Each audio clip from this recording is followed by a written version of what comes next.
I'm Alive is a very obscure gem that came out in a weird time with an even more bizarre development history. Starting development all the way back in 2003 and finally being given a digital only release in 2012, this survival adventure game got almost no press when it first came out. The premise is simple. After an earthquake ravaged through most of the United States, including your hometown of Haventon, you, a nameless protagonist, must fight, climb, and gather resources, all in an attempt to stay alive for just one more day so that you can hopefully be reunited with your wife and daughter. What I like about the game's story is that you're just some ordinary guy who's trying to do what's right. You're not some overpowered commando with a vast arsenal of weapons at your disposal, or a martial arts grandmaster who can take out 20 thugs with ease. Here, you are a guy who has to make tough choices when it comes to saving people. The game is divided primarily into three parts: combat, platforming, and resource collecting. While in combat, you can only take on one person at a time. You start the game off armed with only a machete, and getting into a fight with an opponent typically means that they and you butt heads, or in this case, blades, as you must rapidly mash the shoulder button to overpower them. When facing a group of enemies, combat becomes trickier as you must strategize and manage your resources. Early on in the game, you receive a pistol, however, it is out of ammo. When someone tried to attack me, I used it to scare them off and back them into a pit where I kicked them. This was a great way of teaching me how the combat in the game worked. You can't just shoot your way through every scenario, you have to pay attention to everything. If I were in a situation where there were 3 enemies standing in front of me and I had 3 bullets, then I could quickly shoot them and move on. However, doing so would exhaust my ammo, so that my best bet would be to shoot one of them, then try to threaten the other 2, separate them from each other so that I could pick them off one by one with my machete, hopefully before the other one could get to me. There are also some scenarios where you can threaten people with your gun to drop their weapons. If an enemy is armed only with a knife and you have a gun, you can aim it at them, and certain enemies who aren't that brave will no longer be interested in fighting you. Though the combat is interesting, it can be annoying sometimes, and halt the flow of progression.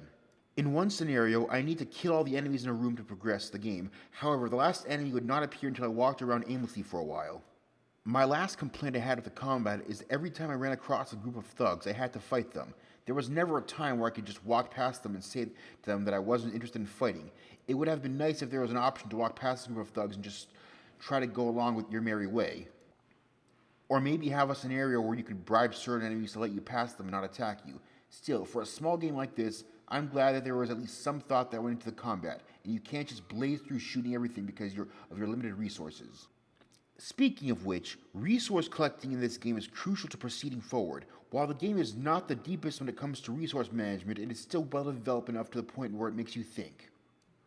There is no crafting system to increase your weapon's strength or effectiveness. There is nothing you can do to make more powerful weapons, but as I said earlier, that's part of the charm. It wouldn't make any sense for some random guy to know how to increase the potency of painkillers or to modify a shotgun to shoot incendiary rounds. You must pay attention to whichever item that you could use and carefully distribute them as you see fit. Many people in the game need help, and depending on when to give what to who can be difficult. You may want to help a person in need, however that person may be handcuffed to a bench and require you to use one of your few bullets to shoot the cuffs to free them. Or maybe you have one medkit left to heal yourself with and a dying person may need it right away. Though helping people rarely ever gives you anything outside of one time where I gave someone enough food and they gave me a shotgun, it would have been a nice idea if the game had more of an incentive where you got something from someone, whether it be information or an item. Lastly, there is the platforming. Unlike most platformer games where you are a parkour master, here your character can't hold onto a platform for too long without losing stamina.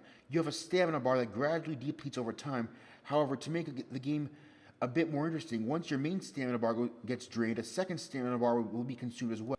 The difference is that if you can manage to make it to a standing platform before your first stamina bar is fully diminished, then it will recover quickly, whereas when your second bar goes down, your base stamina will be permanently lowered and you must seek out food and items to boost it back up. As for traversing environments, that can be a bit tricky, as there is a hazardous smog that drains your health in certain lower areas of the game's world.